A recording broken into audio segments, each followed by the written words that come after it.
Fakakta Comedy Funhouse Network.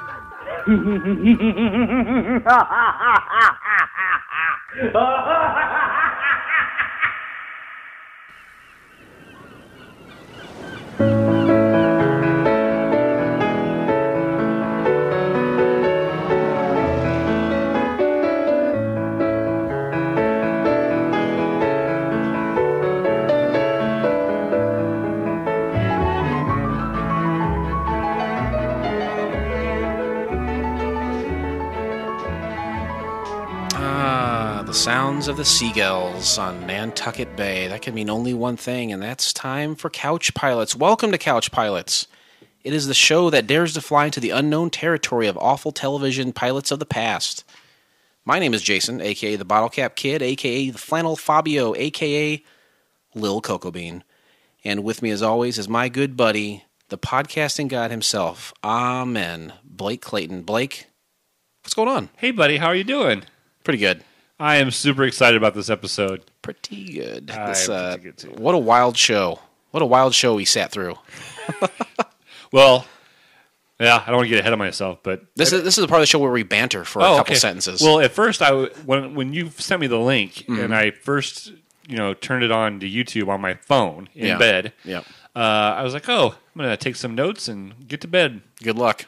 Then when I pushed it, and where YouTube shows the time on it. Yeah, I was like, "Well, that can't be right." This is another one of those made-for-TV movies that it was a movie. It was a movie length, an hour and a half long. Probably spent 2 hours on television with all the commercials, and meant to be a pilot for something else. And what's that? I'm sorry. Oh no, but for at least on this one, the trailer that we listened to on episode 2, at least it said this television movie, right? So then I felt like I wasn't lied to. There was a lot of memorable, not always good, not always bad, but a lot of memorable TV movies of the past that maybe weren't meant for a pilot or created to be used as a vehicle for a pilot for a television series. And that may be something we dig into deeper later, too. It's just like, those old, The Boy in the Plastic Bubble with Travolta. I think that's kind of a classic one. So who knows? Maybe down the line we'll get into something like that. I think what we should do on this episode is tell us about your environment when you watched this. Oh, okay. What were you wearing? Next to nothing. Just a flannel. No, I don't know. PJs. Very casual. Casual watching wear. Did you watch on your television or your tablet, phone? I do. I don't. Like I've said before, I don't have cable or satellite or anything like that. I pull it up on my phone because I think we told people here you could watch on YouTube, and then I beam it to my television through the Apple TV. So it goes from a crappy viewing experience on a 1.5-inch screen to a crappy experience on a 40-inch screen. But it's all free, and it's probably slightly better on my eyes. How about you? How do you watch? This is a free podcast. It is a free podcast. You get to watch a movie for free. Yep. And so it's all, there's no reason why you shouldn't. It's all gravy, baby. This is our third episode. All right. We probably got 10,000 downloads. Oh, easy. Yeah. What's your environment? I always watch them on my phone because I watch a lot of television, like Netflix and stuff, because my wife falls asleep 2 seconds after laying her head down, and so I watch all my Netflix stuff. I have a tablet. I could use that tablet. It would probably be a better experience. Do you put headphones in while you're watching? Nope. She'll sleep through anything. She doesn't care. But this time, the wife and kid were watching one of them cartoon movies, and I went upstairs and started watching it, and so I'm going to work, honey. I'm going to work. I have my yellow legal pad of paper, so you knew it was legit. Oh, yeah. She sees a legal pad of paper in my hand. She doesn't mess with me. She knows. You don't even need a clipboard, just a legal pad. Oh, no, I don't need a clipboard. Wow. Yeah. You demand respect when you watch crappy television shows from the 70s. Hey, when it comes to podcasting and FCF Network, everything's top notch. Take it seriously. Let's dive right in here. All right. Ladies and gentlemen, the captains have turned on the fasten seatbelt sign. And that can mean only one thing. In this faux airplane environment, we are now boarding. So let's talk about what show we're talking about today. What's the name of the program? The Clone Master from 1978. Oh, I was... aptly named. I was 3 years old. I was -3.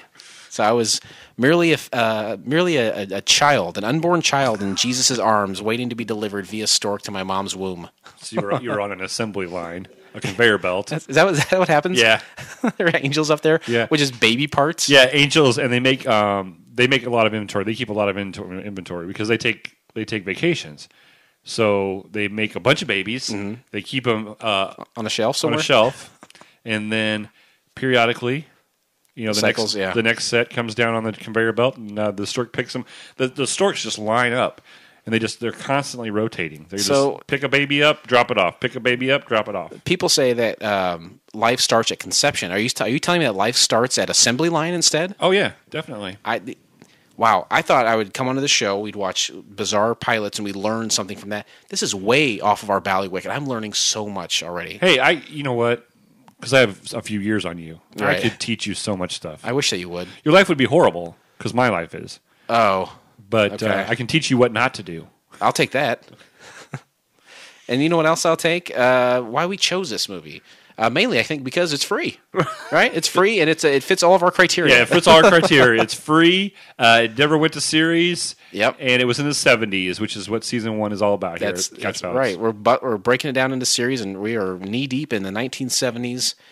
Clone Master. Go to YouTube. Again, if you want to watch this for yourself, if you want to blow an hour and a half, I don't know, maybe it's fun to get high and watch this. I don't know. Do what you will. It's your freedom. This is your America. Thank you, Obama. Go to YouTube. Type in Clone Master space 1978. It will pop up all in one big, beautiful chunk. Watch it on your phone like Blake does. Beam it to your television like I do. Whatever works best for you. Check this movie out. And know that it was chosen because it met all of our criteria. And you can also, the link is in the show notes. Right. And it was in last week's show notes, too. Yep. So, no excuses. No excuses. I can't make it any easier. I can come over to your house, lay down with you on the couch, cuddle up close to you, and put it on your damn TV myself. Get a bucket of popcorn. Put that hole in the bottom of the bucket of popcorn. What else do you want from him, huh? You know what that hole's for. All right, let's take off, you hosers. Keep it from falling down. Flight attendants, prepare for takeoff.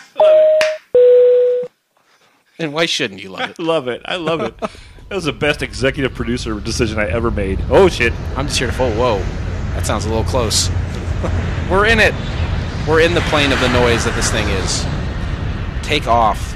Take off, all of you hosers. Let's talk about the show. Let's talk about the pilot, the summary of the pilot, Clone Masters, and any interesting facts. I dug in. Not a lot of interesting facts. No? The only thing I found, it was dubbed in French, and it was named Le Maître des Clones. Huh. Well, thank God I took a lot of notes. No. Well, that was I have plenty to say about the summary. Those were facts you found out about. Those are just facts about it. I can look it up on the IMDb. Here's the summary. Did you look on IMDb? I did, but you can feel free to do that. So the summary says, in order to test the validity of his experiments on cloning, a scientist makes clones of himself, but it caused problems that he did not foresee. Dun, dun, dun. That's a one sentence, and I think that really does sum it up. Hence the word summary. Yeah, that's nailed it. It was released on September 14th, 1978. 1978 or 72? 78. I'm sorry, 1978. Directed by Don Medford. It's under the sci-fi genre because in the 70s, anything that had to do with scientists was considered subgenre. Really bury it down there. But that means below genre. Yeah, I don't have any reviews on here. Yeah. I found a few reviews, and we'll talk about that during our final descent. But as of right now, I think a lot to talk about. Oh yeah, this one.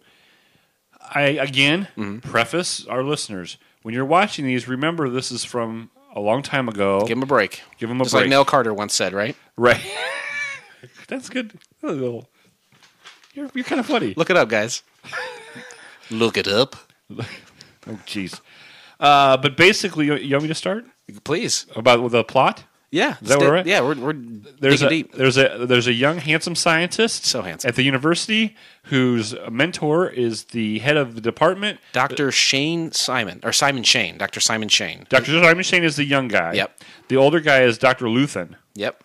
And Dr. Luthen, he's a character actor. I've seen him on tons of stuff. I cannot place him, but I know, yeah, exactly. I've seen him too. We should probably... He's long dead, right? Oh, yeah. God, he was dead when this was being made.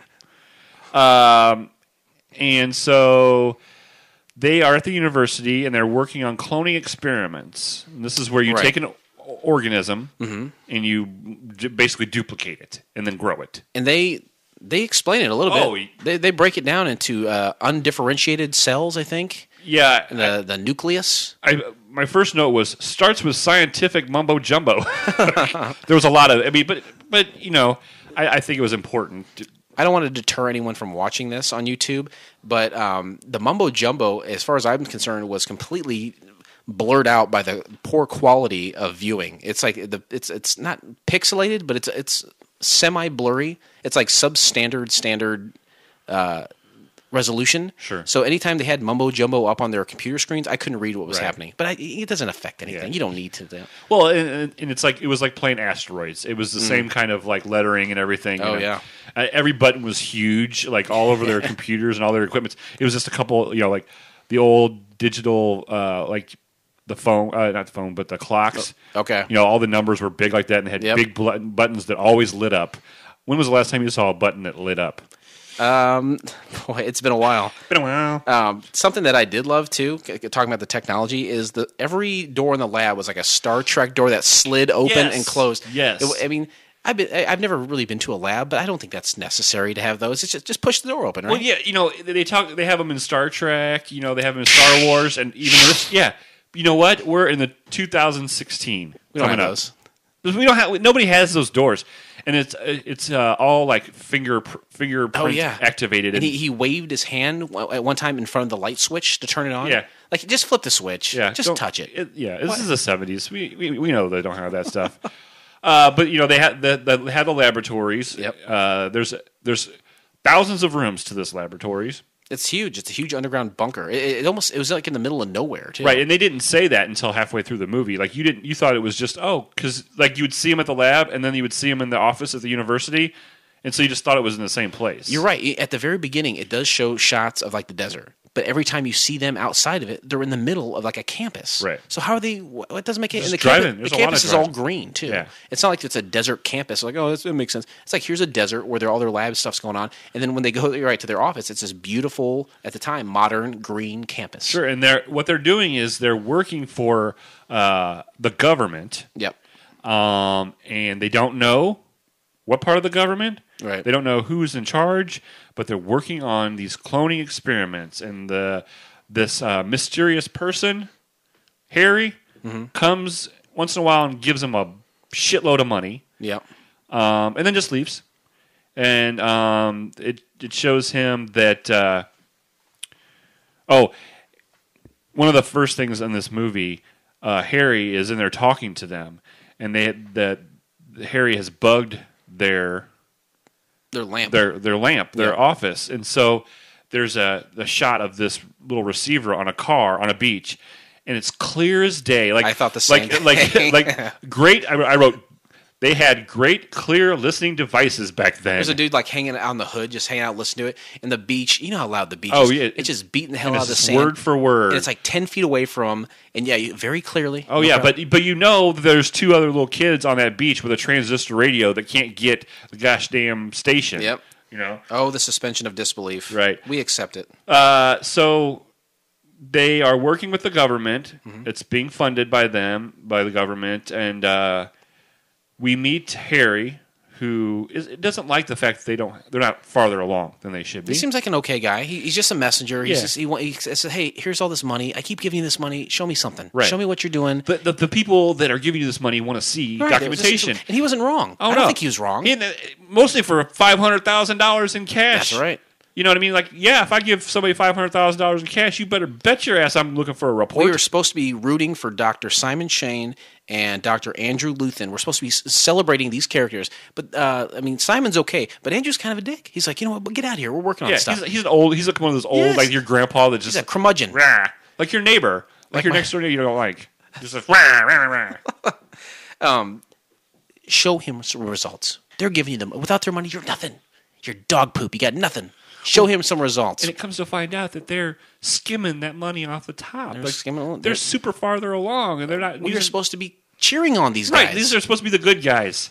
Ugh. But then, after we meet Harry, we meet Mr.Salt. Mr.Salt. That's a real original name. I think if me and you were writing a screenplay, yeah, I think we would come up with a better name for the villain than... Dr. Shane Pepper. Dr. Pepper, please report to the lab. Dr. Pepper. Oh, I thought you meant salt, pepper. Mr. Pibb. Derek Pibb. Please refer to the lab. Anyway. So thank you. So Harry meets up with Salt, and he is quickly dispatched by Salt. Salt doesn't like the bugging that he's done and the lack of results that he has requested from Harry. So Dr. Shane and Dr. Luthen go visit Harry in the lab or in the hospital, and Harry is there like comatose. His eyes are kind of bugged out, but he moves his head and he says the word salt, kind of a little clue to our heroes. And later they say, well, Harry's legally dead. I was like, how is he legally dead if he's like moving and kind of talking? Right. How is he legally dead? So are we going to go into how Harry got that way? Gas. Green gas. Green. It was like out of a Batman episode. That's right. Some Cesar Romero style gas. Yeah, he pulls the cap off this pen, throws it in the car. Good luck, chump. And closes the door, and miraculously this guy can't get out of the car. Okay, not only does he, in the hospital does Harry say salt, like as a clue, but apparently he wrote the word clone on the window. If I were me, and I was choking to death on glass, I'd spend a little bit more time kicking some windows rather than writing the word legibly clone. Write this down as my car is filling up with salt water. Speaking of the word clone, not only is it the name of the series or the show, but seemingly a foreign word to everybody. Right. This was a time when the word clone had not really entered the American lexicon, and people were kind of like, I don't know. I'm not exactly sure what that means. Explain it to me. Have you heard the word clone? It's kind of a novelty word. Now it's very commonplace. People say it all the time. But then it was kind of like the police officers like, what does the word clone mean to you? Right. Like, it was like, what is this mysterious word? And I always put one of those in my notes. This is, at the time, would viewers have found it hard to accept or believe cloning could happen? Yeah. That kind of goes in with what you were saying. I know we were going to talk about that later, but it really fit into with what you were saying. Yeah. Everybody was very concerned with the meaning of this word. Yeah. And the cop that's in here is also a character actor. He's played a cop in tons of stuff and a dad. And he looked like Richard Jenkins to me. He was the dad from Step Brothers. He looked like a younger version of him, but he can't be that old. He's not that old. But that's what he looked like. Because I was like, I feel like I recognize him, but it couldn't have been him. And speaking of that guy, he was like on Fish or something. He just kind of disappears. Oh, the show Fish? Yeah. He seemed like that kind of cop. You're right. I got a tie on, a short sleeve shirt. Yeah, fish me up. Fish me up, Scotty. That guy, he kind of disappears after like the first third of the movie. Yeah. He doesn't come back at all, does he? No, it's like, because Luthen gets kidnapped. Yeah. And that's when he starts coming onto the scene. He gets kidnapped by the Salt character. Right. And he's just real an asshole, and he doesn't seem like he's really doing any work except bugging people. And he's smoking the cigarette indoors. Right. Which is fine. I noticed that too. They say Luthen is dead, but they never show him dead. You know what I mean? They never show it happening or him. So I would like to think, and we'll get into it more later, that Luthen comes back. Oh yeah, definitely. But what else here? They say the word danced a couple times. Like they're like, and I think it means the con, like the con somebody. Okay. I had never heard that. Have you ever heard that before? Like, no. You're being danced, or we're being danced here. Someone's dancing on us. No. I thought that was. I've heard don't dance around the sure. But that doesn't necessarily mean con. Right. It means like sweet talk or something. But before they kidnapped Luthen, the young guy, Dr. Shane, goes to Washington. He's trying to, because all of a sudden now they're trying to find out what government they're in. Right, because the only contact they had to this money and this project was Harry, and now that he's like incapacitated, they're like, this was a funny part of the movie. Like, hey, we don't know who we're working for. We got to contact somebody, so they just send him to Washington. Right, yeah, he just goes there. But the one of the best parts of this movie was the waitress. This is my notes verbatim. In D.C., hot ass waitress, short red dress, breasticles hanging out. I put waitress, boobs, short skirt, best part so far. I think you saw like her underwear or her ass at the last second. And I was like, this movie is getting good. And it was close. It was close to nipples because they weren't huge boobs, but the exposure outfit was so low that 70s. I'll show you my cleavage because I'm not worried about getting raped. That's right. So the old guy, Dr. Luthen, gets kidnapped. Meanwhile, he's in D.C. He kind of he looks like Dr. Simon Shane looks like a cross between Greg Kinnear and Mark Hamill. Yes. Can you picture that? Yes, definitely. Good. Good on you. I spent a lot of time figuring out who people look like. So then you have the point of, okay, this story can't continue because there's no other person for them to have a contact, nobody to bring them money. So Mr. Salt comes and like pretends to be a government agent. I want to say before that happens, while he's in D.C., he's just going around to people saying, "Hey, I'm part of a secret project. Do you know anything about it?" And they're like, I'm going to need some more information. Well, I can't give you any information. Right. So he's just going around. He gets real mad. He's like, so if you came in here and said you were part of a secret project and I told you I can't help you, what would you do? I'm about to smack. The head of the government defense, he threatens to punch. There is a montage where he's talking to high officials. Multiple. The last one is the defense. And he's sitting in all these different offices saying, "Hey, this is my name. I'm part of a special secret project. You guys know anything about it?" And everyone's like, "What the hell are you talking about? Get out of here!" And even if I did, I wouldn't tell you. Right, right. So he's got nothing. But then you're right. Then Salt shows up and tries to disguise who he is, and says, "Oh, I'm your contact now." Sure. Harry's out of the picture. I'm your contact now. And then Gussy.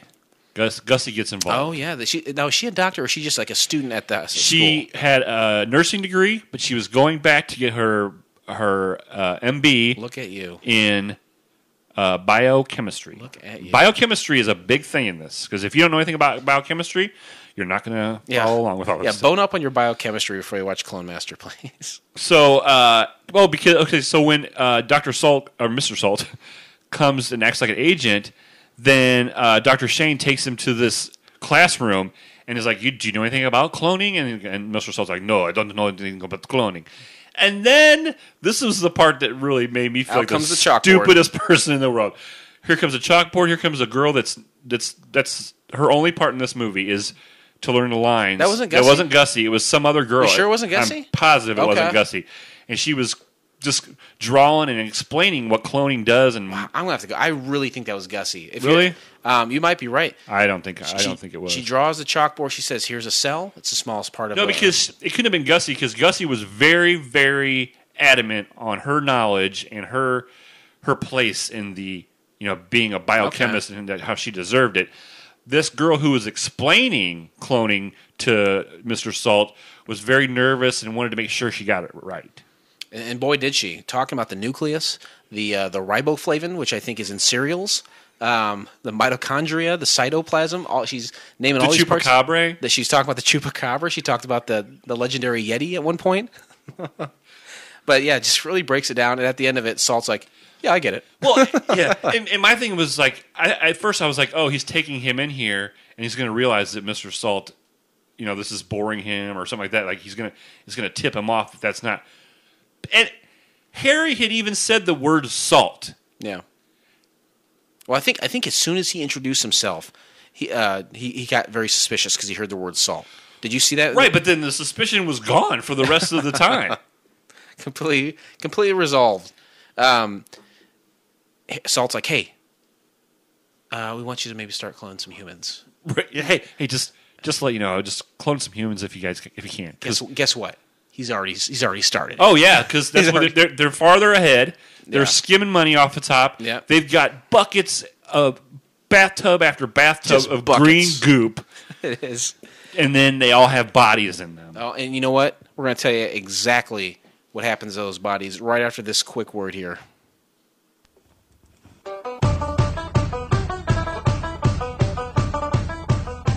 Do you like craft beer?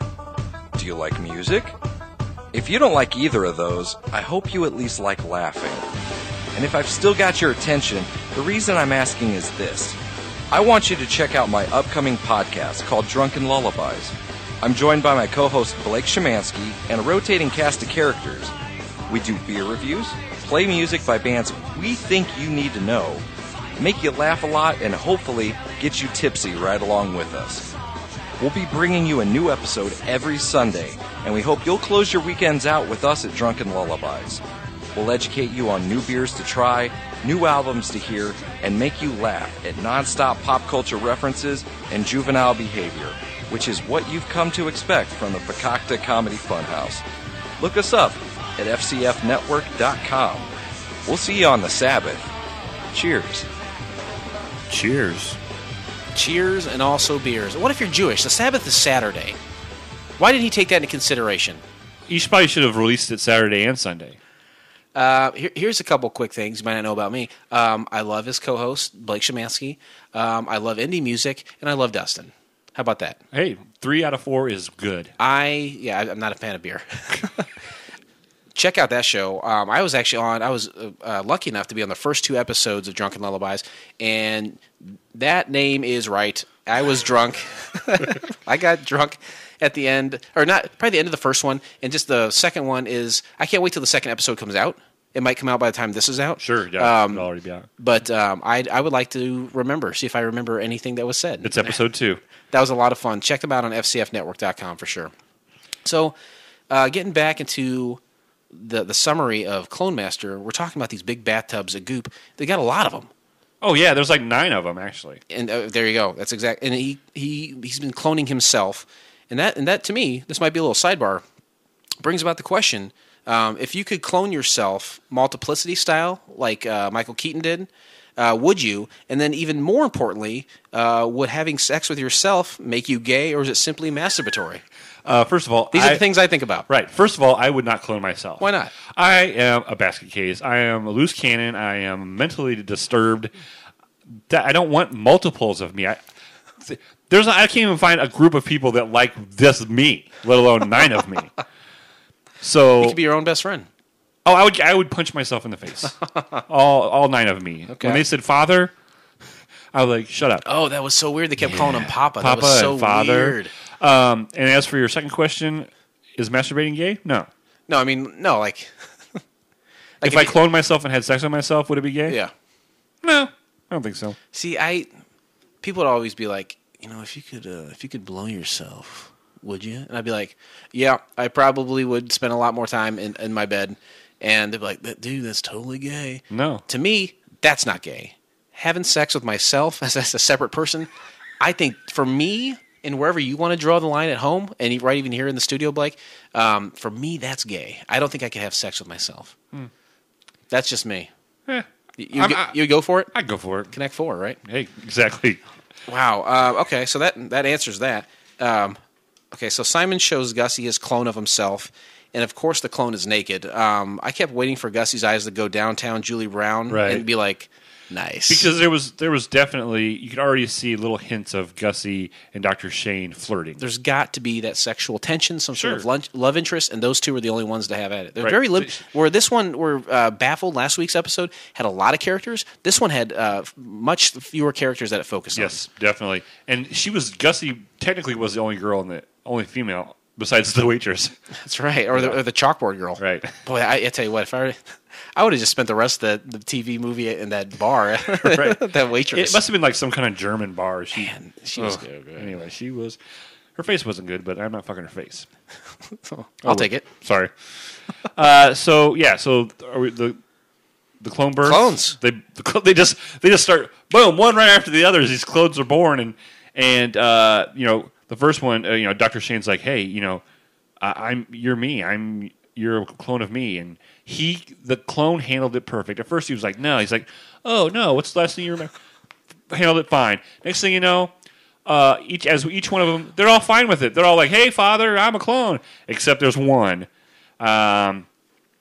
And I think I'm not trying to remember which clone it was, but one clone had a harder time. Yeah, coming to terms with it. Yeah, he kind of wigged out because you couldn't have them all just be like, oh, okay. I don't think I would have a problem. Would you have if you were a clone? Would you have a problem with it? No, I would. I'd be like, you know what? I think I'm the original. You're telling me I'm not. That's fine. I still have all the memories as if I lived that life. It's not like my time was really cut short. Right. I made the same note you did about the first guy. I was like, I think I would.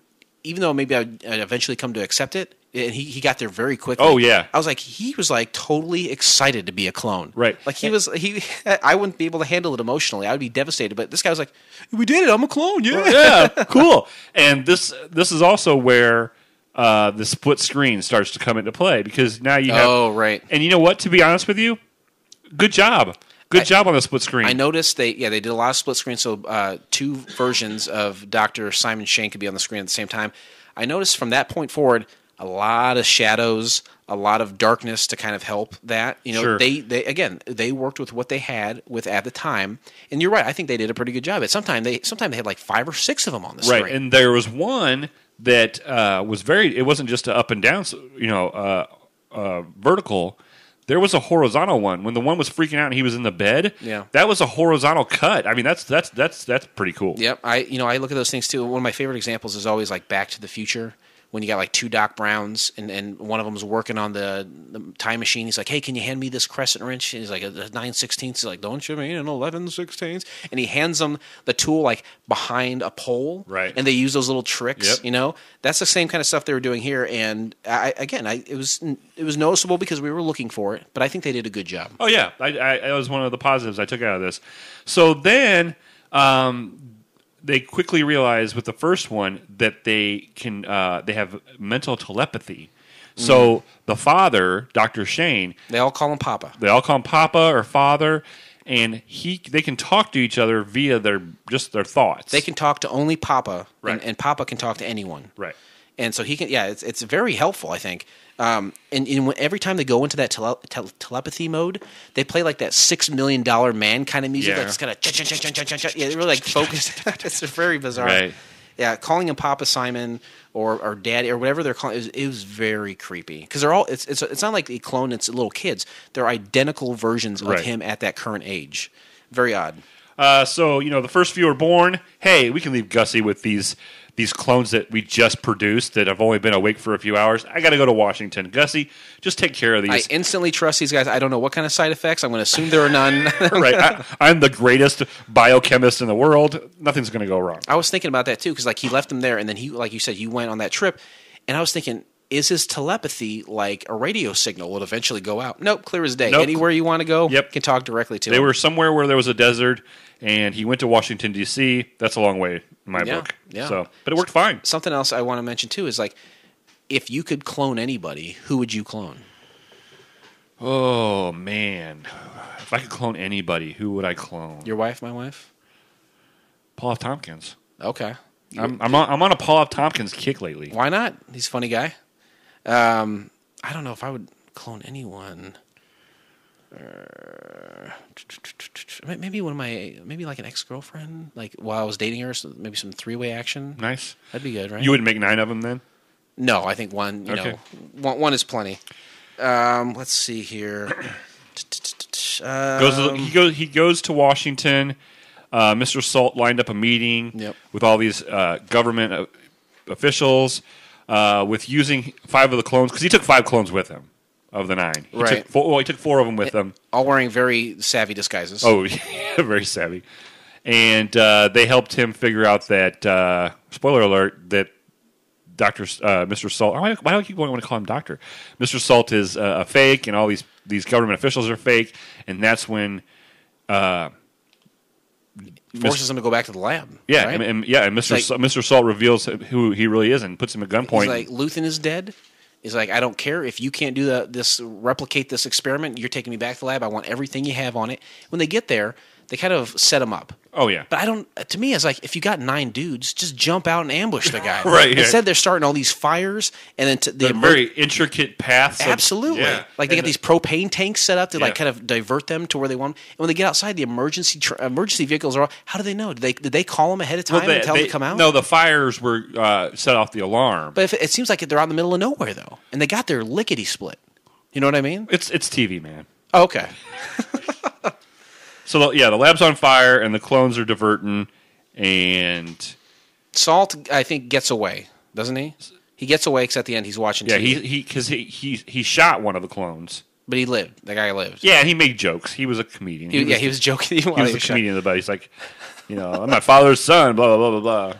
So anyway, it wraps up where everyone's safe, and then all the clones go into different directions to kind of protect themselves, to kind of get out of the way. And Right, because Mr. Salt's looking for all he's these not clones. done. Salt is not done. No, he's not going to stop. He's spent billions of dollars. Between Salt still being alive and not being done, and then all these clones going in different directions, and then start contacting Papa Simon with their own problems, Their telepathy. we got ourselves a series. That's where the series part comes in. So, but the series didn't happen, and we're going to jump into that right now.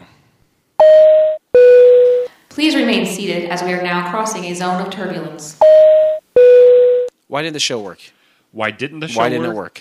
Like I said earlier, I think at the time viewers would have trouble with the whole cloning aspect and believing that scientifically. That I'm sure that at that time, even in the late 70s, people were scared of that kind of thing actually happening. Sure, I think there's a lot of religious things that people think about when it comes to cloning, about souls and that sort of thing. And I also think that the technology, it's like, I think as a standalone, this is not bad. No. But Believable. But when you have to do this week after week, and you're doing all this this technology, trying to split screen, having all these guys interact, It's going to cost money. It probably is going to cost money, and it probably take a lot of time to do it. Right. And, to keep the series going and having to track Mr. Salt, obviously Mr. Salt's going to try to track all these guys down, and there was only 9 of them. Yeah. Okay, so it seems to me that it'd get really boring really quick, like, it's kind of like the Baffled thing where just all of a sudden they go to one place and another place. It just seems like it wouldn't last very long. I mean, strength in numbers, guys. We stay together. Yes. Don't go to different parts of the continents. So I think it wouldn't work because it wouldn't last very long. I also heard that the main actor wanted to be paid per clone too, so that adds up. Is that like a per diem? Yes, sir. It's an honorarium, is what that's called. What would you do to improve this? I really did kind of like this for the most part. Yeah. And so I think, like you said, I think I would keep maybe 1 or 2 of the clones take off, and they have to go save them or something like that. Sure. But I really thought this one probably, compared to the first one we watched, this one could probably go somewhere. Yeah. I thought maybe we could turn it into a clone force. And maybe they would be just an entire police squad with these guys. Yeah, they're an entire police force of just the same dude. They can all talk to each other, right? What if we? Here's another idea. What if we all put them, because they had blue scrubs on? Yeah, it could have been like an updated Smurfs, but for humans. That's right. All they need is some white caps. Right, because one of them was Grumpy. One was Papa. Yeah, one was Papa. and Gussy could have been, the girl. Oh yeah, the single girl. That's the only girl that everyone ran a train on. Another idea I had is maybe all of the clones could get together and form a boy band, and they would be called Clone Direction. I like it. You like that? And then they could be managed by Salt. He would be like, he would come to terms definitely like, would be Salt. He's like, you know what, you boys cost me a lot of money. You're going to make my money back. And so these clones are out there shucking and jiving, singing these croony songs to the broads and making a pretty dollar for Salt. And that would probably would have. But back then there weren't boy bands. But yeah, when did Menudo start? In the 80s? Yeah, late 80s. Just shy. They could have started a revolution. I also would have liked if Luthen was not dead, since he didn't see him, and maybe he was actually Simon, like he was the original, and he had cloned those guys, like he had made other clones, and Simon was a clone of Luthen. But oh yeah, wouldn't that have been badass? That would have been badass. Those are my ideas. And I think they should have used blue goop instead of green goop. Yeah. And here's one of the things I did think about as it was splashing around, because it was getting ready to birth. Yeah. It was splashing around. But like, they just it showed us splashing over the sides of it, but yet they weren't ever mopping it up. There was no wet floor sign. Yeah, and a janitor is not allowed there. That's a high. Oh no, area. Yeah, they were 20 stories underground. That's right. You can't get a cell signal in there. You think you're going to get a janitor down there? Yeah, I don't think so. No, but you can put your hand in front of a screen and say your name. Yeah, and it was always like, it's Dr. Shane +1. Yeah, he's like, we very specifically need your name to let you in here. But if you just want to say +1, whoever the hell else wants to come, it's fine. It's like going to a rock concert. That's Blake Clayton +1. All right, let's enter our final descent here. Ladies and gentlemen, as we start our descent, please make sure your seat backs and tray tables are in their full upright position. Final descent. Reviews of the shows. Critics and viewers. So here's again, we kind of pulled these from Amazon and also IMDb and wherever else we can find them. This is a couple of viewer reviews. 10 stars. I think on IMDb, 10 is the top. A scientist clones himself, and the end result is nothing like he expected. If you like good old fashioned science fiction, then this is a great movie. I saw it on television years ago and have never seen it anywhere else.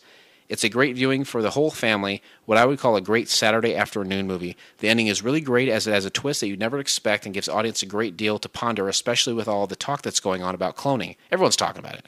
All the time. I can't get through a conversation about it. Right, I go to work. They're like, hey, what do you think about that cloning stuff? And I'm like, that sheep had 4 ears. I don't think we're ready for it. How much time do you have, Right. Let's sit down and talk about sheep ears. The problem is I can't seem to find this movie anywhere. We found it pretty easily. Right. I'd love to get my hands on a copy. Does anyone out there by chance have a copy of it? Know where I can find? So this really turns into I saw it once 40 years ago. Right. I remember it being very good. Does anyone have it? Because I was 7, and I thought it was super cool. Oh, boy. Does anybody have it besides YouTube? That's the only place. As soon as I find it, I stop looking. I don't check all the sources. Sure. So if you can check Amazon Prime, you can check Hulu, Netflix. Some weird sites might have it. I don't know. Another quick one. First of all, no score on Rotten Tomato. No. And why Really? would there be? Why would there be? There's no score. It's not like a 0. It's just no one's like. It was like, I know this exists. I'm just not going to waste my time on it. Right. Let us waste the time on it. Right. Yeah. There'll be a podcast someday with two guys that have nothing better to do. They can rate it. The only critic review I found was by Dave Sindelar. Thank you, Dave. A master of biochemical engineering is hired by the government to do secret research on cloning. However, when his only government contact suffers injuries that leave him a vegetable and his assistant is kidnapped, he begins to wonder about the real situation. It soon becomes apparent that he is not being financed by the government. However, the man financing the scientist is unaware of one thing. The scientist was much farther along in his cloning experiments than anyone could imagine. This guy also really seemed to like it for what it was. So this is one TV movie I really enjoyed. So, I mean, it's not the greatest thing out there, but I would say check this one out. We did Baffled last week.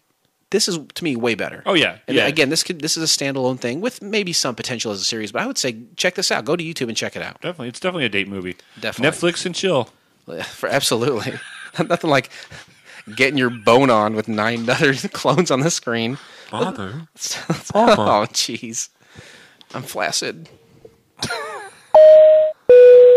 Ladies and gentlemen, welcome to FCF Airport. Local time is 11:11 and the temperature is 69 degrees. For your safety and comfort, please remain seated with your seatbelt fastened until the captains turn off the fasten seatbelt sign. And as we take in the good ship Lollipop for a landing, we are going to rate Clone Master. Just real quick, we'll go through the scale. It's based on the TV show Wings that we have ripped our intro and outro from.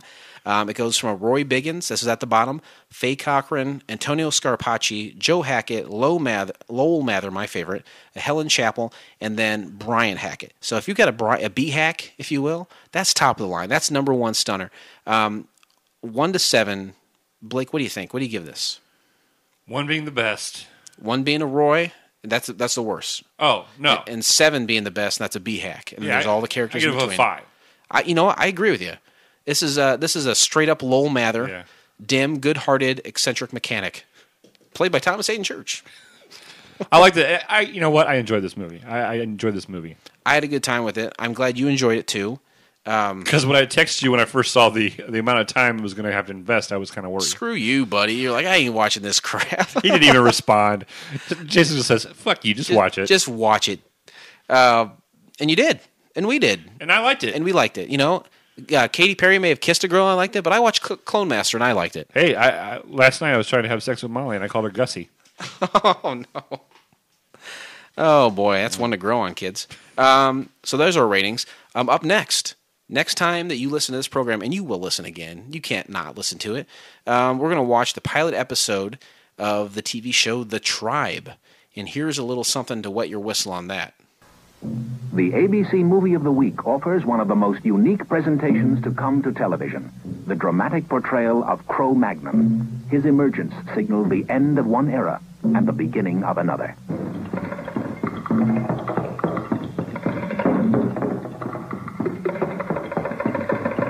They were the first family of modern man. They were the tribe. Boy, that does... Did you hear all that? It was heavy. I love to hear the trailer. We added it in post. You can... Don't give away our secrets. I'm executive producer. If you wouldn't have said anything, Whoops. it would have been streamless, and it would have been like, whoever that executive producer is, I'm going to hire him because that's what I'm trying to get. You're going to get hired. You're going to get it, and then yeah, just don't forget me when. Oh no, you're going to be my second in command. Yes. As long as you call me father. I'll call you Papa Blake. The Tribe is about like prehistoric times. I think it looks really crappy, and I fear watching it, but I'm still going to definitely. Do you see a possible double Biggins? Roy Biggins, double down on the Biggins. It's you know what? It's rarefied air, but who knows? All right. That can be found again. Our best buddy in the whole world, YouTube. Go to YouTube, search The Tribe, 1974. It'll pop up. And again, just like Clone Master here on this episode, it's all in one chunk. It's not chopped up. It's nice, one smooth ride for you. And if you have any shows that you'd like to watch with us or suggest to us, or if you have any comments or questions about anything related to this podcast or the FCF network. Or my body. Or Blake's body. You know, I got some questions I want to take offline about his body. And what you're putting into it. Is that 3 Mountain Dews? Yeah. Hey, why the hell not, right? Hey. Contact us at couchpilotspodcast@gmail.com, and we'll get back to you because we have a lot of time. If we have time to watch The Tribe, right. we got time to get back to exactly. you. So any closing thoughts? Just I hope you're enjoying this new format we have. We're enjoying it, I think. I'm having a good time. I was a little worried about it. But we're 3 deep now. You're always worried about everything. We're 3 deep into season 1, and it can only go up from here. Where are you trying to go in life? You need to enjoy the ride. Oh no, you're absolutely right, and I think hanging out with you, that's one of my character defects is I can enjoy the ride, but hanging out with you make me enjoy the ride. Good. I hope you enjoy it because I enjoy being with you, Blake. I enjoy doing these silly little shows. We have a lot of fun with them, and I'm amazed that we learned to fly planes so quickly. And again, it's something else that was just reverse engineered. You said, I've got a great title for a show. It's called Couch Pilots. I've got all these great ideas for it. Get your license. Get your airline license. And they're like, okay, that's fine. And we did it. Spent 1.5 years learning to fly. I've got my 10,000 hours in. All right. All right. I'm going to make a Kennedy joke. But no. Oh. John Jr.? Don't you dare joke about John Jr. You know what? What was the name of his magazine? Oh, I don't remember. I remember where I was though when I heard about it. Really? Yeah, you remember that German girl that I had on IBWIP? Yeah, I was with her. I was with her when it happened. Like with her, like betting her? I wasn't betting her. No, it was. It was 1999, I think. R.I.P. John Jr. This episode's for you. Check us out next time. We'll see you then on Couch Pilots. Thanks a lot, everyone. On behalf of Couch Pilots and the entire crew, we'd like to thank you for joining us on this trip, and we are looking forward to seeing you on board again in the near future. Have a nice day.